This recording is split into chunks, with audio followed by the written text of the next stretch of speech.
नमस्कार, बहुत स्वागत है आपका स्वदेश न्यूज में। मैं हूं शिवाली श्रीवास्तव आपके साथ और इस खास प्रोग्राम में चर्चा करेंगे कोरोना वैक्सीन की डोज कब लेनी चाहिए। जी हां, कोरोना संक्रमित मरीजों को वैक्सीन की डोज कब लेनी चाहिए, यह सवाल अक्सर वायरस से पीड़ित लोगों के मन में उठता रहा है, जिसे लेकर सरकारी पैनल ने अपनी सिफारिश भी दी है। सरकारी पैनल का कहना है कि कोरोना मरीजों को रिकवर होने के 6 महीने बाद ही वैक्सीन की पहली डोज लेनी चाहिए, ये सरकारी पैनल ने कहा है। उन्होंने सिफारिश की है कि जो लोग ठीक हो रहे हैं या कोरोना संक्रमित थे, उनको अब पहली डोज जो है वो 6 महीने बाद ही वैक्सीन लगवानी चाहिए। इसी बीच कोवैक्सीन तैयार करने वाली कंपनी भारत बायोटेक को 2 से 18 साल की आयु के लोगों के लिए टीकों के दूसरे क्लिनिकल ट्रायल को मंजूरी दे दी गई है। जी हां, बेहद अच्छी खबर इस बीच में, क्योंकि ये भी कहा जा रहा है कि कोरोना की तीसरी जो लहर आएगी वो बच्चों पर भी ज्यादा प्रभाव डाल सकती है, बच्चों को भी अपनी चपेट में ले सकती है। उसके एहतियात के तौर पर ये मंजूरी कोवैक्सीन के ट्रायल को दी गई है। Drugs controller general of India की ओर से यह मंजूरी दी गई है। इसके अलावा आपको बता दें, पैनल ने कोविशील्ड की पहली और दूसरी डोज के बीच अंतर को भी 12 से 16 सप्ताह तक करने की सिफारिश की है। इससे पहले यह अंतर 6 से 8 सप्ताह तक ही रखने की बात कही थी। पैनल ने यह सिफारिश ऐसे वक्त में की है जब देश भर में कोरोना वैक्सीन की सप्लाई कमी देखने को मिल रही है। देश के कई राज्यों में इसके चलते 18 से 44 साल तक की आयु वालों लोगों का टीकाकरण प्रभावित हुआ है। इससे पहले मार्च में केंद्र सरकार ने सीरम इंस्टीट्यूट ऑफ इंडिया की वैक्सीन की पहली और दूसरी डोज के बीच अंतर 28 दिनों से बढ़ाकर 6 से 8 सप्ताह किए जाने की बात कही थी। इस बारे में हम चर्चा करेंगे, जिसमें शामिल होगा वैक्सीन, क्या कुछ सावधानियां रखनी है। और हमारे साथ चर्चा में शामिल होने के लिए डॉक्टर ID चौरसिया, पूर्व अधीक्षक हमीदिया अस्पताल भोपाल, डॉक्टर करण पीपरे, पूर्व सुप्रिंटेंडेंट हैं एम्स रायपुर से। सर, बहुत बहुत स्वागत है आप दोनों का स्वदेश न्यूज में। Thank you very much. Thank you ji. Doctor Karan, सबसे पहले आपसे ही मेरा सवाल, जिस तरह से हम लगातार चर्चा आते आ रहे हैं, आप लगातार हमारे साथ चर्चा में भी जुड़ते हैं, जो हम चर्चाएं कर रहे हैं कि वैक्सीन जो है, लेकिन एक सवाल ये है कि वैक्सीन कब लें। हम लगातार अपने दर्शकों को भी जागरूक करने के लिए चर्चाएं कर रहे हैं, जिसमें हम लगातार बताते हैं। तो मेरा सवाल आपसे सबसे पहले यही है कि जो कोरोना संक्रमित हो चुके हैं उनको कब वैक्सीन लेनी है, क्योंकि ये बड़ा सवाल कोरोना संक्रमितों के मन में आ रहा है। देखिए, कोरोना संक्रमण के पश्चात से ही बॉडी में इम्यून सिस्टम काफी एक्टिव हो जाता है वायरस के अगेंस्ट लड़ने के लिए, और इम्यून सिस्टम का एक्टिव होना और लगातार उसका बना रहना, एक्टिविटी उसकी बनी रहनी है बॉडी में, उससे इम्यूनिटी डेवलप होती है। एक तो फिर से इन्फेक्शन होने के लिए, लेकिन अभी कोविड-19 में देखा जा रहा है कि कोरोना का इन्फेक्शन होने के बावजूद भी रिकरेंस होता है, और यह भी देखा गया है कि कोरोना इन्फेक्शन के बाद उसको वैक्सीनेशन लगा है, दोनों डोज लगी है, और उसके बाद में 1 महीने 1.5 महीने बाद में उसे फिर से इन्फेक्शन हो गया। तो ये कोरोना 19 जो वायरस है उसका एक ये कैरेक्टरिस्टिक फीचर है कि कुछ लोगों में इम्यूनिटी कम रहती है, अगर उसमें रह गया है कोई कैरियर है तो फिर से भी हो जाती है। तो जो गाइडलाइंस है, साइंटिस्ट और जो डॉक्टर्स रहते हैं और जो हॉस्पिटल के प्रमुख, ये सब मिलकर के जो इसकी स्टडी करते हैं शुरू से अभी तक, अभी 1 वर्ष ही हुआ है, लगभग 1 वर्ष और 1-2 महीने ही हुए हैं, क्योंकि हमारे यहाँ तो पहला केस 17 मार्च 2020 में आया था, और इसी प्रकार से इसका जो डिक्लेरेशन हुआ है WHO के द्वारा कोविड-19 का, वो जनवरी में हुआ है, और अभी फिर उसके बाद 1 साल के बाद में फिर ये सेकंड लहर आई है जो बहुत ज्यादा खतरनाक हुई। तो अभी इसके नेचर को उतना ज्यादा नहीं समझ पा रहे हैं लोग कि किस प्रकार से ये हॉबी होता है, कैसा घातक होता है, कितने दिन का इसका इम्यूनिटी डेवलप होने का है। और ठीक इसी प्रकार से अभी बहुत से जो मरीज हैं उनके रिजल्ट जो और आने हैं बाद में, जो स्टडी कर रहे हैं डॉक्टर्स और साइंटिस्ट, चाहे वो इन्फेक्शन के उस पर हो, चाहे वायरस के नेचर और उसकी पैथोलॉजी पर हो, और चाहे कोविड का जो वैक्सीनेशन है इसके प्रोटेक्शन के लिए है, जो प्रिवेंशन के लिए है, जो उस पर ये रिसर्च चल रही है। तो ऐसे कोई डाटा, बिल्कुल सॉलिड डाटा जिसको बोलते हैं, वो नहीं होने के कारण बीच बीच में ये खबरें आती हैं कि अब प्रेगनेंसी वाली जो महिलाएं हैं उन्हें नहीं लगेगा, ब्रेस्ट फीडिंग वाली को नहीं, इस प्रकार के र्यूमर उड़ते रहते हैं। और फिर इन्फेक्शन हो गया तो अब दोबारा कब लगना चाहिए। तो मेरा मानना है कि अभी हम लोगों को 14-15 साल का 15 महीने का जो एक्टिव कोरोना फेज में फर्स्ट लहर और सेकंड लहर में जो अनुभव हुआ है कि इन्फेक्शन को रोकने के लिए तो वैक्सीनेशन ही कारगर है। पहला है ये, इससे खुद को बचाएंगे और अपनों को भी बचाएंगे और देश तभी स्वस्थ रहेगा जब पूरा वैक्सीनेशन होगा, क्योंकि इस वायरस से बहुत खतरनाक इन्फेक्शन होता है। भले ही इसकी डेथ रेट 1 से 2 और 3% तक है, बाकी रिकवरी रेट बहुत अच्छी है।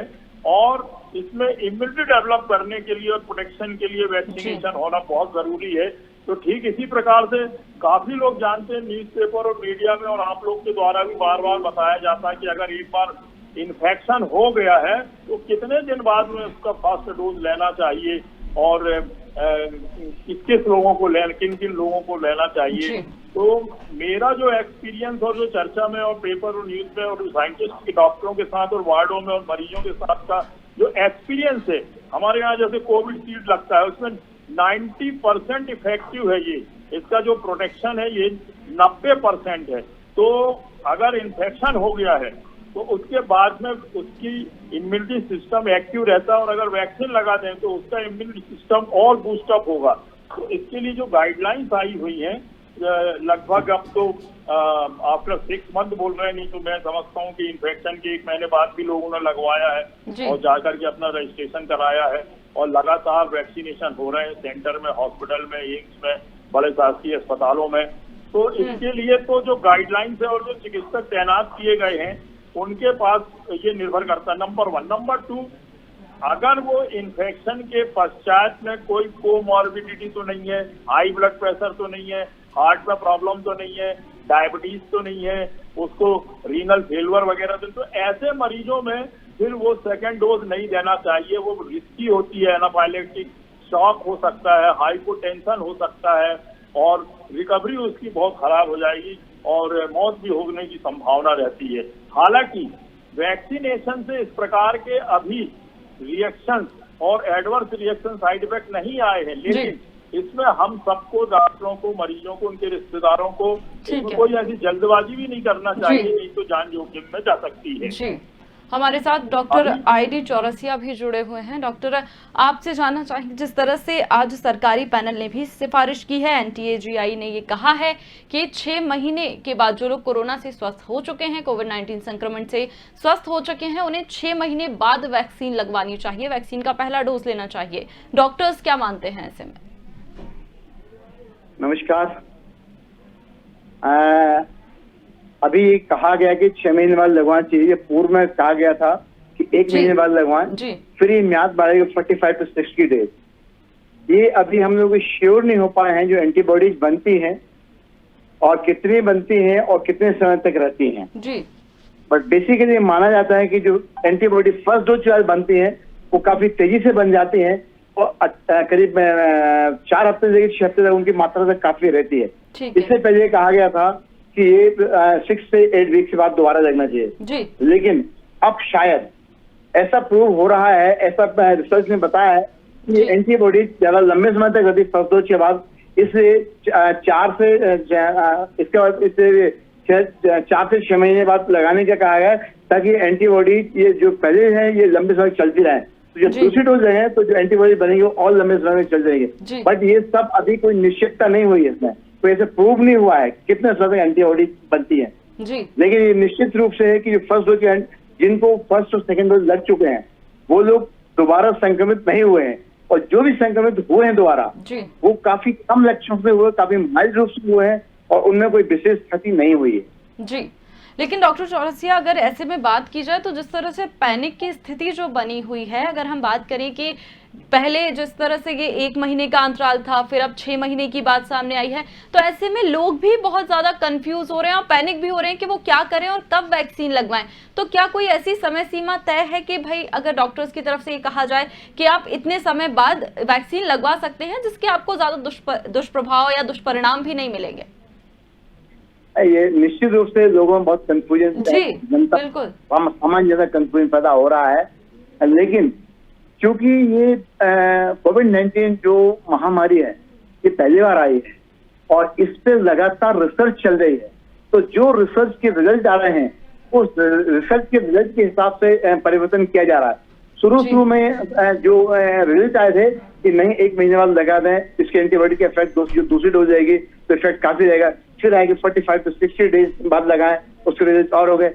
अब शायद ऐसे रिजल्ट आएंगे अगर 4 से 6 महीने बाद लगाएं तो इसके रिजल्ट लंबे समय तक चलेंगे। तो क्योंकि कोविड महामारी नहीं है, बार बार ये स्ट्रेन चेंज हो रहा है, उसके हिसाब से इसको ये बीमारी के वैक्सीन का टाइम चेंज किया जा रहा है। तो इसमें कोई बहुत ज्यादा पब्लिक को कंफ्यूज होने की जरूरत नहीं है, क्योंकि जो गवर्नमेंट ऑफ इंडिया की जो सबसे उच्च बॉडी की जो सिफारिशें आती हैं उसके हिसाब से हम लगाएंगे तो निश्चित रूप से हमें जनहित के लिए कार्य कर रहे हैं, देश हित के लिए कार्य कर रहे हैं, समाज हित के लिए कार्य कर रहे हैं। इसमें किसी का कोई माल इंटेंशन नहीं है, जो भी काम कर रहे हैं वो निश्चित रूप से जनहित के लिए काम कर रहे हैं। जी डॉक्टर करण, अगर बात की जाए 2 डोजों के बीच के अंतराल की, जैसे हमने पहला डोज और दूसरे डोज की जो बात की जा रही है, अगर उसके अंतराल की हम बात करें तो अब सरकारी पैनल ने कहा है कि इसको बढ़ाकर 12 से 16 सप्ताह कर देना चाहिए। डॉक्टर्स की क्या सलाह है, क्या 12 से 16 सप्ताह के बीच में एक से दूसरी डोज ली जा सकती है?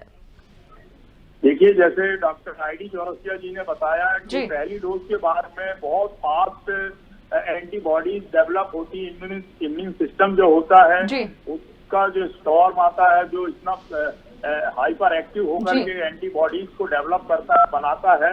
तो रिसर्च में और रिजल्ट में यही पाया गया कि क्यों ना दूसरे जो स्ट्रेन के भी वायरस आ रहे हैं या आएंगे बाद में, वो भी जब एंटीबॉडीज डेवलप हो रही हैं और इम्यूनिटी डेवलप हो रही है तो इसका पीरियड को लंबा करके देखें। अभी जैसे पहले 4 सप्ताह में उसके गैप में लगती थी, फिर 8 सप्ताह के उसमें, और अभी फिर से बढ़ा रहे हैं। तो मैं समझता हूँ कि ये साइंटिफिक तौर पे इसके जो अप्रूवल्स होते हैं ये प्राप्त होने के बाद ही गवर्नमेंट या WHO या आपके जो केंद्र सरकार स्वास्थ्य विभाग है उसका टाइम ड्यूरेशन स्वास्थ्य विभाग को राइटिंग में, लिखित में पत्र के साथ दिया जाता है और वो मान्यता प्राप्त होता है, तभी लोग इसका उपयोग करते हैं। तो जो भी आदेश और निर्देश मिलेंगे वो कोविड वैक्सीनेशन सेंटर में उसको लगाया जाता है, बताया जाता है, कोई पूछता है तो उसके भ्रम को दूर किया जाता है, जानकारी दी जाती है। जी हाँ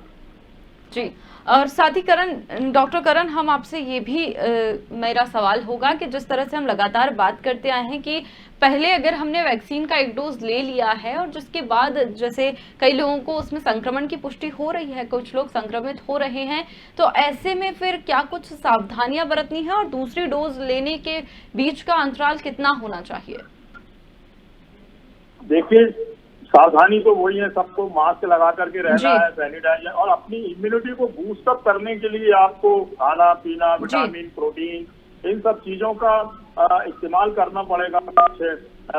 एक्सरसाइजेज है, वर्कआउट है, होम जिम वगैरह अगर है तो उसमें करें, जॉगिंग, वॉकिंग, ये वो सब करके अपने आप को एक्टिव बनाकर रखें। फेफड़े की एक्सरसाइज करें, प्राणायाम वगैरह करें, ताकि आपके लंग्स की जो इलास्टिसिटी है, जो उसका रेजिस्टेंट पावर है सेल्स वगैरह का कीटाणुओं से लड़ने के लिए, वो बूस्टअप होता रहे, हेल्दी बना रहे, और कभी किसी भी प्रकार का आप में दोबारा कोई इन्फेक्शन ना आए।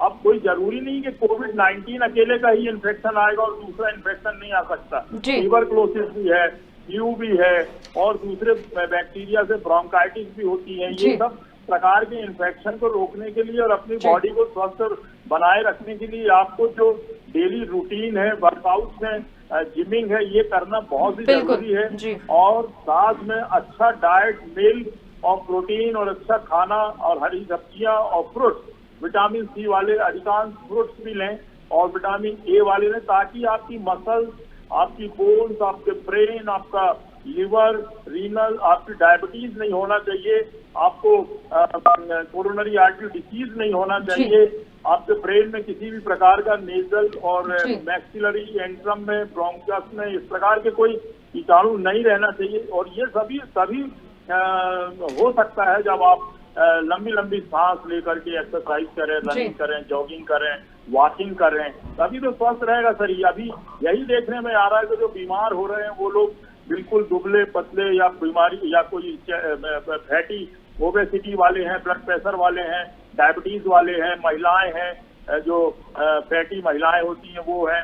अब वो सब जो स्वस्थ लोग रहते थे उन्हें भी होने लगा अब वो इन्फेक्शन, जो कि नंबर ऑफ पेशेंट पॉपुलेशन हमारा ज्यादा, पहले 1 लाख मरीज मिलते थे, अब 3 लाख 4 लाख मिल रहे हैं। हालांकि अब कम हो रहा है, लेकिन इस प्रकार के वायरल हमले बॉडी में, समाज में, देश में नहीं होना चाहिए। इससे देश हर प्रकार से कमजोर होता है। जिसको इन्फेक्शन होता है उसकी लाइफ आगे मालूम नहीं किस प्रकार का नुकसान हो जाता है।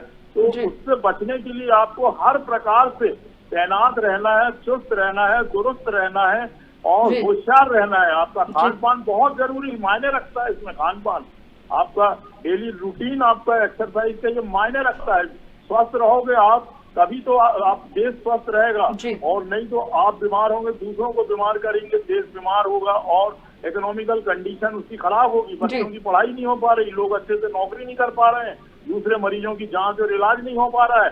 इन सब चीजों को ध्यान में रखते हुए आपको अपने आप सबसे पहले स्वस्थ रखना पड़ेगा। व्यक्तिगत जिम्मेदारी है हर इंसान की। इंडियन अभी आपको देखने में सुनने में आ रहा है कि अभी इंडिया में ही है ये सबसे ज्यादा।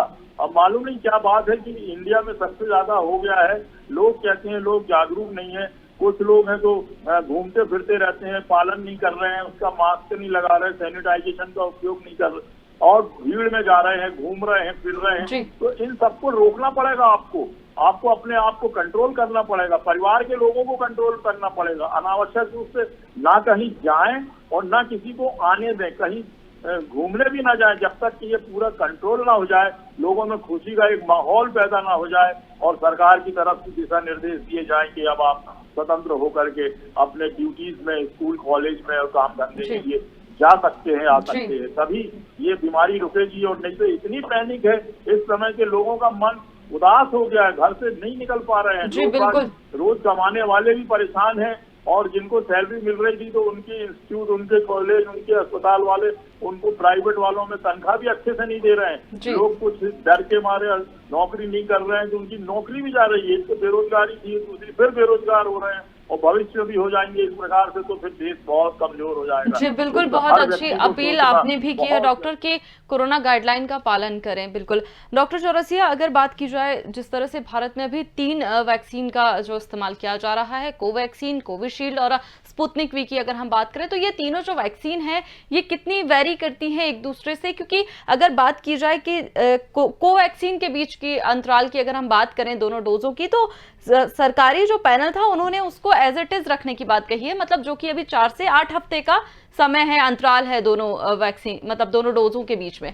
तो कितना ये वेरी करती हैं और क्या ऐसा होता है कि एक मतलब अगर ग्राफ के जरिए अगर हम देख सके या फिर एक प्रॉपर हम एक टाइम निकाल सके कि भाई आप इतने हफ्ते के बाद वैक्सीन निकाल सकते हैं, लगवा सकते हैं? देखिए जो 3 वैक्सीन है जी, वो वैक्सीन कोविशील्ड एंड स्पुतनिक, इनका फॉर्मूला एक ही है, इनका एक्शन एक ही एक्शन है जी। They are giving for them to fight with the virus of the COVID-19. हमारे जो इंडिया में है कोविशील्ड वैक्सीन है जो मोस्टली अभी लगाई गई है, अब 45 एंड अब तो लगाई गई है जी। और जो कोवैक्सीन है वो 18 प्लस को अभी लगाई है, 18 प्लस को 45 लगाई जा रही है जी। और स्पुतनिक का अभी आया है, अभी इसका शुरुआत होने वाला है जी। जो अंतर पहले इसका अंतर 4 वीक्स का दिया, 4 हफ्ते के बाद दूसरी डोज लग जाना चाहिए जी। वो मैंने पहले ही बताया कि वो इसलिए लगाया था कि एंटीबॉडी बहुत तेज बनती है और ये सोचा था कि दूसरे से और भी ज्यादा बनेगी जी। अब शायद रिसर्च में प्रूव हो गया है कि जो एंटीबॉडीज बनती है ये 4 से 8 सप्ताह तक, 4 से 8 सप्ताह तक बनती रहती है। इसीलिए जो सेकेंड डोज है उसको 6 से 8 सप्ताह के बाद लगाना चाहिए। उससे लगाने से क्या होगा, चूंकि फर्स्ट डोज एंटीबॉडी बन गई है तो जब दूसरी डोज लगाएंगे तो उससे कंटिन्यूटी और भी ये एंटीबॉडीज बन जाएंगे और लंबे समय तक चलेंगे। अभी हमको निश्चित नहीं मालूम एंटीबॉडीज कब तक चलेंगी। कुछ ये बताया गया है कि एंटीबॉडी 6 मंथ टू 1 ईयर तक चलेंगी और इनका इफेक्ट 6 मंथ टू 1 ईयर तक रहेगा और संभवतः स्पुतनिक भी ऐसी इफेक्टिव होगी और उसका भी प्रभाव ऐसा ही रहेगा जैसे कि हमारे इंडियन वैक्सीन का कोविशील्ड एंड कोवैक्सीन का है। जी डॉक्टर चौरसिया, अगर बात की जाए तीसरी लहर की, जिस तरह से लगातार विशेषज्ञ भी चेता रहे हैं कि तीसरी लहर जो है, जिस तरह से हमने देखा पहली लहर में बुजुर्गों पर इसने अटैक किया कोरोना ने और दूसरी में युवाओं पर, तो तीसरी लहर कहीं ना कहीं बच्चों को भी अपनी चपेट में ले सकती है, जिस तरह से विशेषज्ञ भी लगातार चेतावनी दे रहे हैं। तो इसके लिए एक बड़ा कदम भी उठाया गया है, कोवैक्सीन को जो है बच्चों के लिए ट्रायल की मंजूरी भी दे दी गई है। आप डॉक्टर्स किस तरह से दिखते हैं, क्योंकि जिस तरह से हमें जरूरत है एहतियात बरतने की और पहले से उसकी व्यवस्थाएं करके रखने की, ताकि वो स्थिति हमारे कंट्रोल में रहे। ये शिवानी, आपने बिल्कुल सही कहा कि तीसरी लहर आने की पूरी संभावना है, क्योंकि हमको बिल्कुल मालूम है कि दूसरी लहर इतनी तेजी से आएगी और ये वायरस अपना स्ट्रेन चेंज कर देगा। तो आपको याद हो पहली लहर आई थी बहुत बहुत माइल्ड थी, आज के कंपेरिजन बहुत छोटी थी, बहुत कम लोगों की डेथ थी, कुछ लोग बीमार हुए थे लेकिन अधिकतर ठीक हो गए। लेकिन दूसरी लहर में आपने देखा है कि जो पहली लहर में ओल्ड एज के लोग ज्यादा इफेक्टेड, इसमें क्या मिडिल एज ग्रुप बहुत ज्यादा इफेक्टेड है और पहले से कई गुना ज्यादा डेथ्स हुई हैं, कई ज्यादा लोग बीमार हुए हैं सेकेंड लहर में। इसलिए अब हम लोग ऐसा उम्मीद करते हैं कि तीसरी लहर आना संभावित है, सारे प्रयास किए जा रहे हैं कि उसकी तैयारी की जाए कि ना आए, और यदि आए तो उससे लड़ने की पूरी तैयारियां की जा रही हैं। और क्योंकि अभी हमारा जो यंग एज और बच्चों वाला ग्रुप है वो बिल्कुल बहुत ना के बराबर अफेक्टेड है, तो ऐसा एक अंदाज लगाया जा रहा है कि तीसरी लहर में बच्चे अफेक्ट हो गए। लेकिन हम लोग तो यही भगवान से प्रार्थना करते हैं बच्चों का अफेक्ट नहीं होना चाहिए और तीसरी लहर नहीं आना चाहिए, और यदि आती है तो we are ready to fight with that one. हम बच्चों का वैक्सीनेशन करवा रहे हैं, यंग लोगों का वैक्सीनेशन बहुत तेजी से चल रहा है, 45 प्लस हो गया है। तो मेरा ये विशेष संदेश है सबको, और शासन से भी मेरा निवेदन है कि वैक्सीन की कहीं कमी नहीं पड़ना चाहिए और सबको वैक्सीन लगना चाहिए, क्योंकि वायरस से लड़ने का सिर्फ एक ही तरीका है, that is everybody must be vaccinated and vaccination should be made mandatory to everyone. Vaccination साथ साथ बाकी जो दूसरे जो बचने के तरीके हैं वो अपना के डॉक्टर हमारे रिस्पेक्टेड करण केपी स्वामी जो मेरे मित्र भी हैं, मेरे वरिष्ठ भी हैं, उन्होंने बताया कि मास्क का उपयोग करना है, सोशल डिस्टेंस का उपयोग करना है, हाथ बराबर अपने हाथों को बराबर धोना है, साथ में इम्यून बूस्टिंग मेडिसिन लेना है और एक्सरसाइज व्यायाम इत्यादि सब करना। जी डॉक्टर करण, जिस तरह से हम बात कर रहे थे तीनों वैक्सीन की, कोवैक्सीन, कोविशील्ड और स्पुतनिक वी की, अब जिस तरह से हम भी लगातार जब चर्चा कर रहे थे तो भ्रांतियां भी, मतलब गलतफहमियां भी कई सोशल मीडिया के जरिए वैक्सीन को लेकर फैलाई जा रही थी, लगातार कई खबरें भी ऐसी सामने आ रही थी। लेकिन अब पोर्टल पर भी अब आप अपने मनचाही जो वैक्सीन है वो चुन सकते हैं, ये जनता को अब अधिकार और ऑप्शन भी दे दिया गया है सरकार द्वारा, कि जिस तरह से ये जो सिचुएशन बनी हुई थी पैनिक की और गलतफहमियों की, वो भी कहीं ना कहीं इससे इस पर नियंत्रण किया जा सके। तो इस बारे में आप क्या कहना चाहेंगे? देखिए, बहुत अच्छी पहल है ये सरकार की, और देश के लोगों को उनकी जान की रक्षा करने के लिए वैक्सीनेशन, ये 50 साल पहले से हमारे देश में और विश्व में वैक्सीनेशन बीमारियों से, विभिन्न प्रकार की बीमारियों से बचाने के लिए लगता है। तो जिस प्रकार से अभी वर्तमान में कोविड-19 जो वायरस है, इसने जो महामारी पैदा किया है, उसके लिए 2 वैक्सीन को आपके कोविशील्ड और कोवैक्सीन दोनों लग रहे हैं, और उनका गैप भी लोगों को मालूम है। और ये भी बताना चाहूंगा मैं, जो साइंटिफिक डाटाज निकले हैं कि ये जो वैक्सीन है ये 90% लोगों में बहुत ही कारगर होते, इफेक्टिव होते हैं, और बहुत फास्ट इसमें 1.5 महीने के बाद में जब दूसरी डोज लगती है तो काफी एंटीबॉडीज इसकी डेवलप होती है, इम्यून सिस्टम इसका बहुत सक्रिय होकर के इम्यूनिटी पैदा करता है। और ये भारत बायोटेक के द्वारा बनाया जाता है कोवैक्सीन वगैरह। और ठीक इसी प्रकार से जो आपने बताया और डॉक्टर साहब ने भी चर्चा की है, चौरसिया जी ने, कि थर्ड वैक्सीन का भी आ गया है नाम, जो रशियन स्पुतनिक वैक्सीन है, इसका प्रोटेक्शन इन दोनों वैक्सीन से 2% ज्यादा है, 92% है। और इसकी जो डोज है, जो फर्स्ट डोज और सेकेंड डोज का जो अंतराल है वो 21 दिन है। ये इन वैक्सीन से भी ज्यादा फास्ट इम्यूनिटी डेवलप होती है। तो सरकार के ऊपर है, तीनों वैक्सीन आ रहे हैं, चॉइस लोगों के ऊपर है। कोई इसमें जिस प्रकार से वैक्सीन लगाने के लिए कंपलसरी नहीं है, ये आपकी इच्छा के ऊपर है, लेकिन लगवाना सबको चाहिए जो भी इसके लिए एलिजिबल है और फिट है मेडिकली, उन सबको आगे आकर के लोगों को भी ला करके वैक्सीनेशन करवाना चाहिए, तभी इस बीमारी से प्रोटेक्शन होगा और जान बचेगी। और सफाई से रहें, दवाई का उपयोग करें, जो भी लगनी है, कड़ाई का पालन करें, शासन ने जो कड़ाई दी है उसको पालन करें, तभी हम कोरोना से जीतेंगे, तभी इस लड़ाई से जीतेंगे। और अभी स्वस्थ रहने की जो बात आ रही, क्यों हमारा देश कोविड इन्फेक्शन और टीबी इन्फेक्शन ये सबसे ग्रस्त होकर के रहे। आप अच्छे रहने के लिए पूरे प्रयास करें, शासन जो भी मार्गदर्शन देती है और गाइडलाइंस देती है उसका पालन करें। बिल्कुल, हम भी जी बिल्कुल, डॉक्टर्स लगातार यही बात कह रहे हैं, यही अपील दर्शकों से भी कर रहे हैं कि लगातार आप कोविड-19 की जो गाइडलाइंस हैं, सरकार द्वारा जो गाइडलाइंस जारी की गई हैं, उनका पालन करते रहें। बहुत बहुत शुक्रिया तमाम हमारे दर्शकों को बेहद महत्वपूर्ण जानकारी देने के लिए आप दोनों का। तो वैक्सीनेशन पर जो कहा जा रहा था, हालांकि एक्सपर्ट ने सलाह दी थी कम से कम 1 महीने तक वैक्सीन नहीं लेनी चाहिए। भले ही पैनल की ओर से नई सिफारिशों को लेकर कुछ कहा नहीं गया है, लेकिन इससे कई लोग वैक्सीन की किल्लत से भी जोड़ रहे हैं। अब देखने वाली बात तो ये होगी कि क्या वाकई वैक्सीन के डोज को किल्लत को लेकर ये फैसले लिए जा रहे हैं, या फिर क्या वाकई ये जो आंकड़े निकलकर सामने आ रहे हैं या ये जो समय सीमा तय की गई है वो जरूरी है। फिलहाल इस पेशकश में इतना ही। दीजिए इजाजत, नमस्कार।